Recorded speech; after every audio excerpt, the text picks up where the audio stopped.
রাতের জাদুকরি বাগান। শহরের বাইরে একটি বাগান ছিল, যা সবাই রাতের বেলা এড়িয়ে যেত।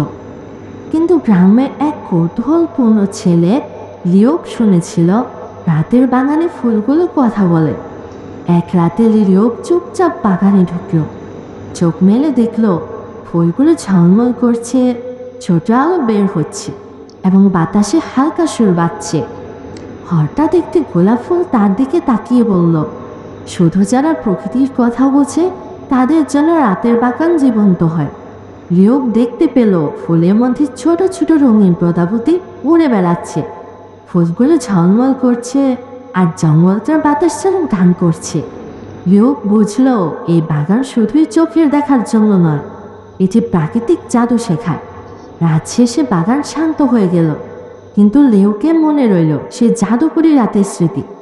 প্রকৃতির জাদু খুঁজে পেতে শুধু চোখ নয়, মনও খোলা থাকতে হয়।